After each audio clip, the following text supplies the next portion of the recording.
ഒരു ചോദ്യം: കുട്ടികൾ ജീവിതത്തിൽ നേടുന്ന നല്ല കാര്യങ്ങൾ നഷ്ടപ്പെടുത്താതിരിക്കണോ? എങ്കിൽ പഞ്ചതന്ത്രത്തിലെ ഈ 4ാമത്തെ തന്ത്രം കുട്ടികൾക്ക് പറഞ്ഞുകൊടുക്കൂ. ലബ്ധനാശം. പണ്ടൊരു കാട്ടിൽ ഒരു പുഴയുടെ തീരത്തുള്ള അത്തിമരത്തിൽ ഒരു കുരങ്ങൻ താമസിച്ചിരുന്നു. ആ മരത്തിലെ രുചിയുള്ള പഴങ്ങളെല്ലാം തിന്ന് അവൻ അങ്ങനെ സന്തോഷമായി ജീവിച്ചു.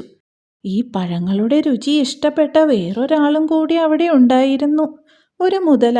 അല്പ ദിവസത്തിനകം മുതലയും കുരങ്ങനും ചങ്ങാതിമാരായി. കുരങ്ങൻ കൊടുക്കുന്ന പഴങ്ങളെല്ലാം മുതല ഭാര്യയ്ക്കും കൊടുത്തു. കുരങ്ങൻ കൊടുത്ത പഴങ്ങൾ കഴിച്ച ഭാര്യ ചിന്തിച്ചു, പഴങ്ങൾ എത്ര മധുരമുള്ളതാണെങ്കിൽ ആ കുരങ്ങന്റെ ഹൃദയം എത്ര രുചിയുള്ളതായിരിക്കും. പക്ഷേ തന്റെ സുഹൃത്തിനെ കൊല്ലാൻ മുതല സമ്മതിക്കില്ലെന്ന് അവൾക്കുറപ്പായിരുന്നു. എങ്ങനെയും കുരങ്ങനെ വീട്ടിലെത്തിക്കാനായി മുതലയുടെ ഭാര്യ ഒരു പദ്ധതി തയ്യാറാക്കി. അതിനായി അവൾ രോഗിയായി നടിച്ചു. കുരങ്ങന്റെ ഹൃദയം ഭക്ഷിച്ചാൽ മാത്രമേ തന്റെ അസുഖം ഭേദമാകുകയുള്ളൂ എന്നും ഭർത്താവിനെ പറഞ്ഞു വിശ്വസിപ്പിച്ചു. ഒടുവിൽ കുരങ്ങനെ കൊണ്ടുവരാൻ തന്നെ മുതല തീരുമാനിച്ചു. തന്റെ ഭാര്യയെ പരിചയപ്പെടുത്താമെന്ന് സൂത്രം പറഞ്ഞ് കുരങ്ങനെയെ മുകളിലിരുത്തി മുതല പുഴ നീന്താൻ തുടങ്ങി. പുഴയുടെ നടുവിലെത്തിയപ്പോൾ മുതല കുരങ്ങനോട് സത്യം പറഞ്ഞു. സുഹൃത്തേ, എന്റെ ഭാര്യയ്ക്ക് അസുഖമാണ്. ഒരു കുരങ്ങന്റെ ഹൃദയം ഭക്ഷിച്ചാൽ മാത്രമേ അസുഖം ഭേദമാകൂ.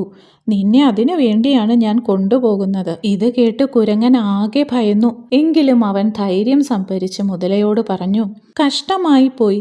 ഇതു തനിക്ക് ആദ്യമേ പറയാമായിരുന്നില്ലേ?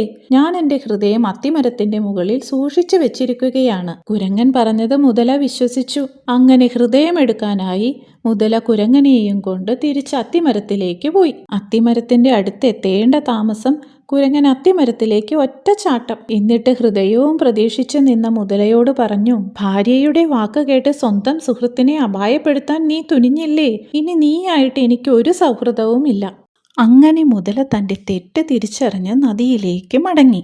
ലബ്ധനാശം നമ്മളെ പഠിപ്പിക്കുന്നത് ഒറ്റ കാര്യം: ബുദ്ധിമോശം കൊണ്ട് ഒരിക്കലും കയ്യിലുള്ളതിനെ നഷ്ടപ്പെടുത്തരുത്. അടുത്ത കഥയ്ക്കായി ഫോളോ ചെയ്യൂ.